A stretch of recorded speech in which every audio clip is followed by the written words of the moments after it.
All right, hey AP guys and gals. So today I am talking about interest groups, and hopefully you've done Chapter 11 research, so you already know about interest groups and you have started on your research, interest group research. But just to kind of go back over Chapter 11, all right, so what is an interest group? So that interest groups, there's a lot of criticism for them and or about them, and then there's also those people that defend them, and they can be good and they can also be destructive. So it's just depending, I think, on what interest groups you're talking about, possibly, or how large or how small, which ones are more effective, those kinds of things. But what is an interest group? It's an organized group of people that have a shared has shared policy goals, entering the policy process at several points to try to achieve those goals. All right. And they pursue these goals in a lot of different areas. There's a lot of places where they can get started, and there's a lot of places where, if they fail in one area, in one arena, they can go to another one. So it's not like that they're just going to give up with their interests and what they want to achieve. All right. Now, you have to make sure that you understand the difference between a political party and an interest group, because sometimes people get those confused. I know the last time I taught it, some people got that confused. All right. The main thing you got to remember is, like, political parties tend to fight their battles in the electoral process. Like, they put candidates up for election. They back candidates. And as you looked at the finance reform and the finances of running for office, they control that. All right. Interest groups do not have candidates. They do not run people for office, regardless of what you might think. They don't field candidates, but they may choose side. Okay, like the NEA chooses typically the Democratic candidates because they're more pro-education. As of right now, that could change, but they don't run a candidate from the NEA. If that's the same thing with the NRA. All right, they tendency to support Republican candidates, but that doesn't mean they run a Republican candidate. Okay. Interest groups are policy specialists, means they know a lot about and they have a lot of passion about what they are fighting for. And political parties, they don't know a lot. They just know kind of through polling or through whatever means they found out this information. And sometimes it is from the interest groups themselves, but political parties are just generalists. They know the surface stuff, whereas interest groups know the down and dirty. All right. It says the number of interest groups in the United States have increased. And it said in 1959, there were about 6,000 interest groups. And then in 2009, research shows that there were over 25,000 groups. So the criticism may or may not be warranted, but they are there. And we'll talk about some things like the Iron Triangle and why that it's a big influence on government, and how interest groups influence politicians. Okay. All right. So remember, I told you that you guys were going to see the theories of interest groups pop up many times. All right. So remember these three theories. You've got the pluralist theory, the elite theory, and the hyperpluralism theory, or hyperpluralists. All right. And so they're talking mainly about interest groups. All right. So what does this mean?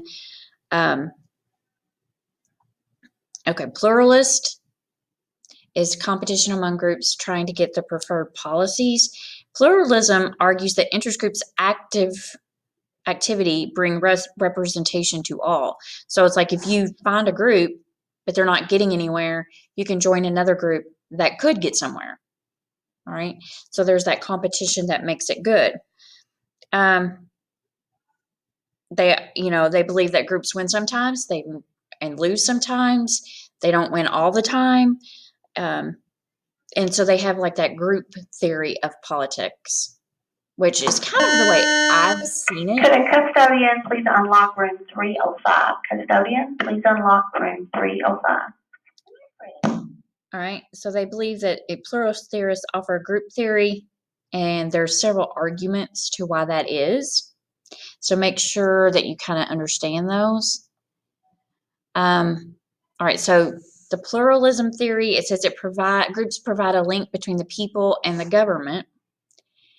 Remember, interest groups are one of the linkage institutions. Okay, so it's coming from this theory. Once they are organized, all legitimate interests can get a hearing. They can get a meeting, but they've got to be organized.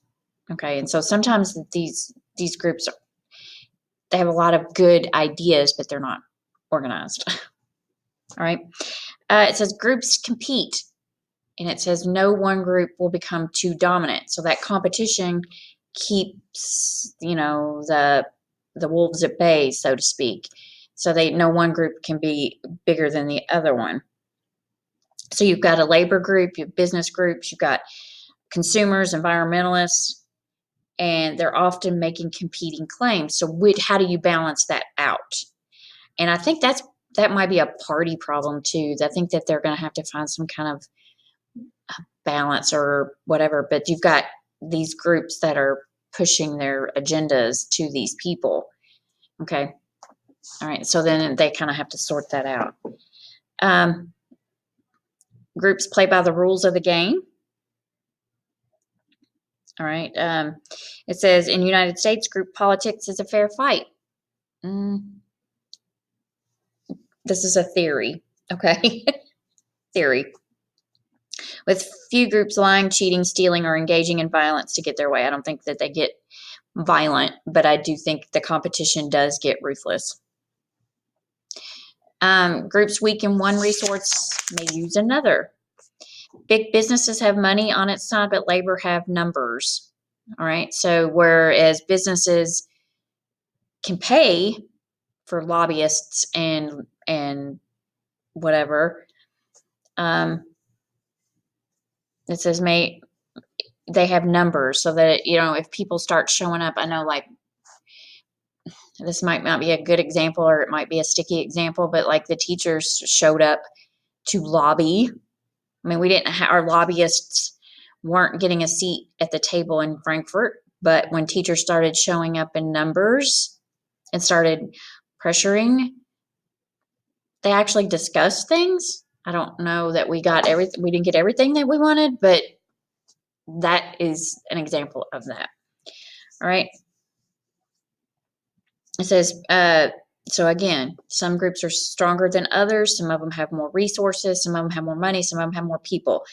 And they're all pushing their agenda. And politicians have to be able to sort that out. Okay. Lobbying is open to all groups, all members, all people. And then there is competition amongst those people and groups. Okay. So, and if they're organized, they usually get at least a meeting or some kind of recognition from the political parties. All right. All right. So pluralists are impressed by the sheer numbers of people that are organized. The elites are impressed by how insignificant most of them are. Okay. So while there are several groups, like 25,000 plus interest groups that have organized, at least in the 2009 numbers, there are the elites or the elitist theory say that they're largely ineffective groups. Okay. It says real power that these people argue. It says groups are unequal in power and says that it's held by relatively few people, key groups, and institutions. I don't know if I think that or not, but it seems like it Okay, so you can think about the resources that each group, and we'll talk about the top 25 in a second, but these groups have a lot of money and they have a lot of people and they're organized. Okay, so it seems like there's only a few groups that are actually holding power. It says awesome power is held by the largest corporations.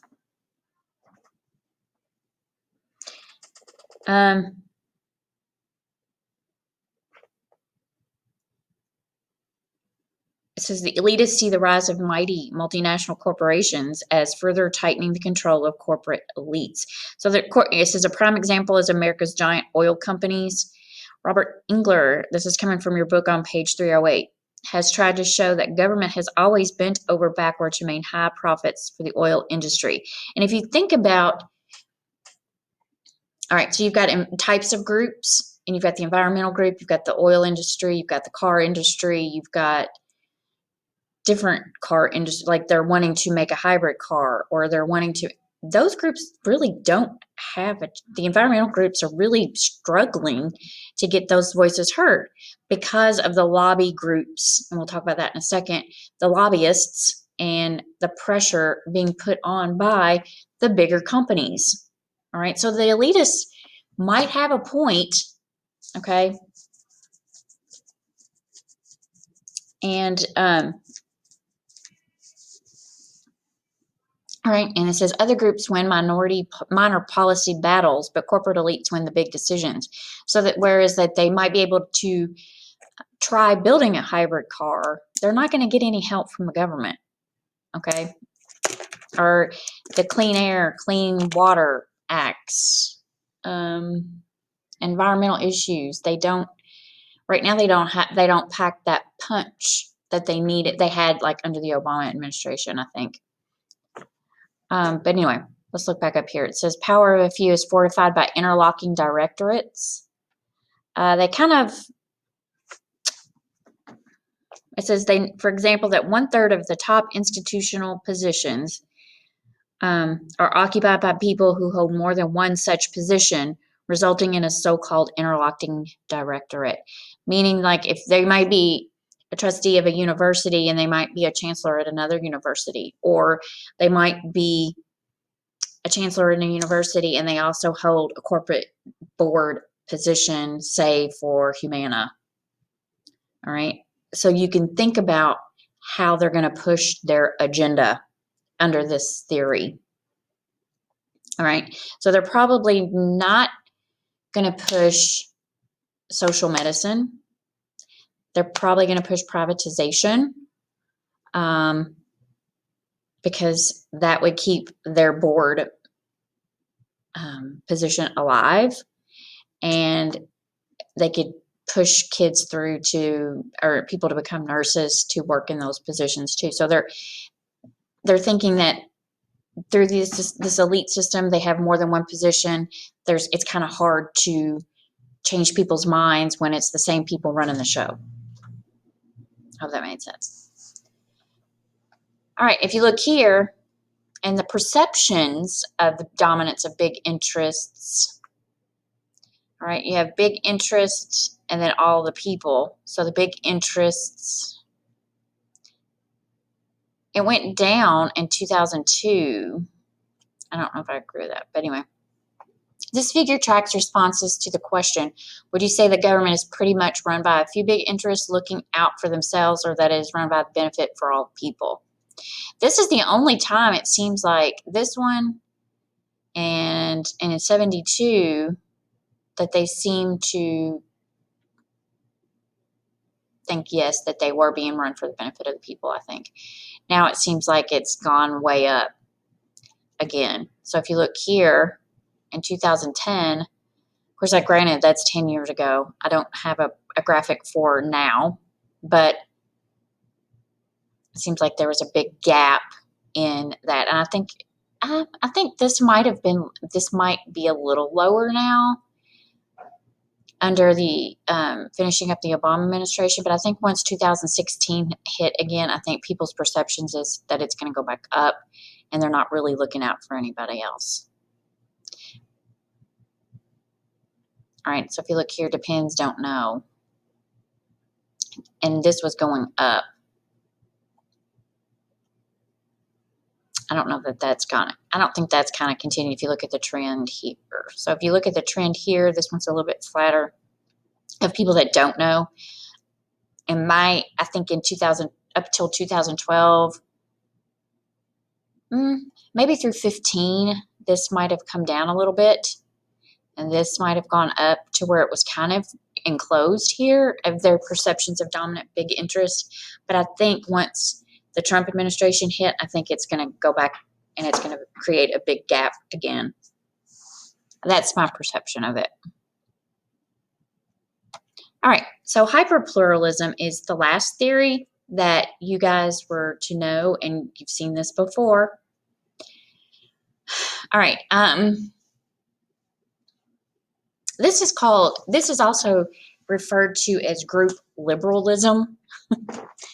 It says a situation in which government is excessively deferential to groups. And what happens is there's so many interests, so many even single issue interest groups, which is what makes them powerful anyway. But there's corporations, there's small businesses, there's teachers, there's this, there's that, there's environmental, there's other public policies, and everybody is pushing the government to do this, to do something about each one of these things that it doesn't really know where to go. All right. That the groups have become so powerful by either donating money or to this person or helping them get elected in some way, to pushing money into the budget or whatever, that they've become responsible to the groups, not the people. All right. So groups have become too powerful as government tries to appease every conceivable interest. And you know that it's not easy to do. It says, as a result of this effort to please and appease, agencies proliferate conflicting regulations, expand programs, multiply, and of course the budget skyrockets. So in an effort to please everyone, they have to spend money. And you spend money, the budget goes haywire. All right. They have conflicting laws or rules. You have clean air, but you can dump stuff in the water. I don't know.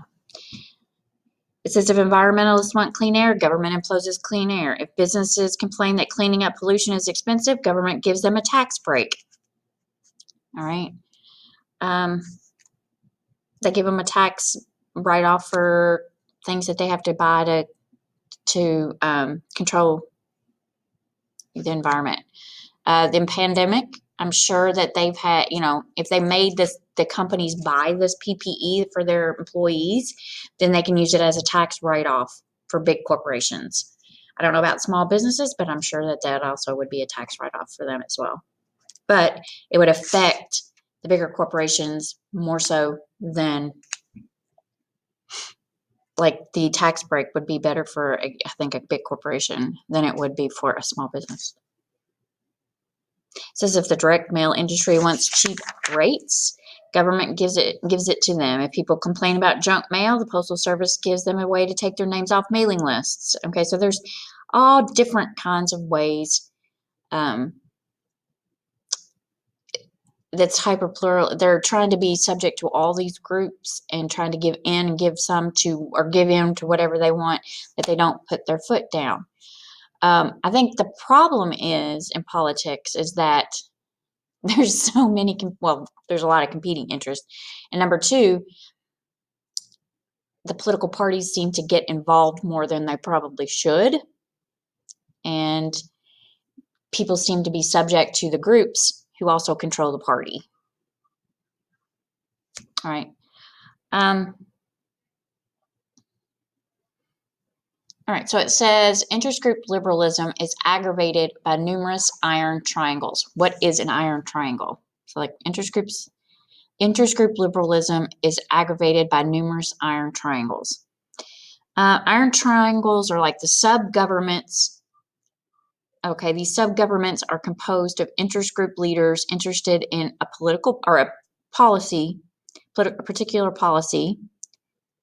the government agency in charge of administering that policy, and the members of congressional committees and subcommittees handling that policy. They exercise a great deal of control over specific policy issues. Basically, these sub-governments, which are known as iron triangles, you've got the interest group, you've got congressional committees and subcommittees, and these leaders that are helping each other out. Okay. It says, I'm just going to read this from your book. It's on page 310. These sub-governments, which are generally known as iron triangles, are composed of key interest group leaders interested in policy X. The government agency, all right, so a cabinet or whatever, or one of the bureaucratic agencies that are in control or in charge of administering policy X, and the members of congressional committees and subcommittees handling policy X. They all have the same goal, protecting their self-interest. The network of sub-governments in the agricultural policy area of tobacco is an example. Tobacco interest groups include the Tobacco Council, the International Cigars and Pipe Retailers Association, tobacco growers, the farmers. Various agencies in the Department of Agriculture administer tobacco programs. Finally, most of the members of the House Tobacco Subcommittee are from tobacco growing regions. All these elements want to protect the interests of tobacco farmers. Similar iron triangles committee ties exist in the sources of other policy arenas. So if you're looking at education, you might have one. If you look at businesses, you might have one.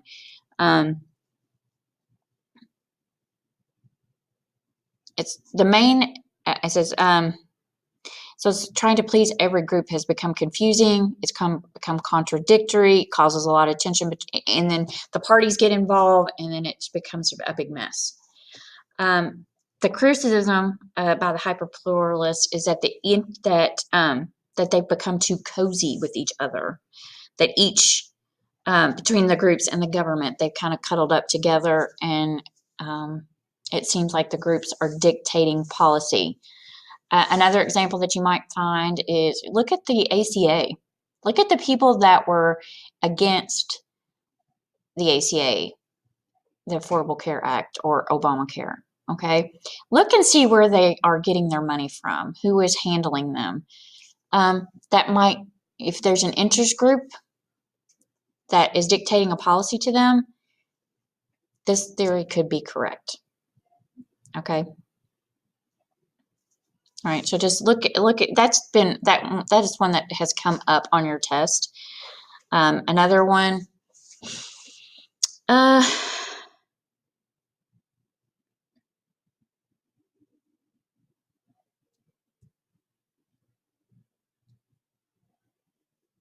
right, so anyway, just kind of think about the groups that are backing, like the politicians that are for or against a policy area.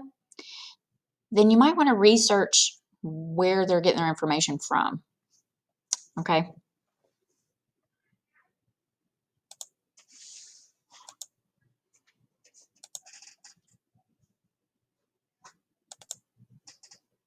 Okay, so let's look at the Power 25.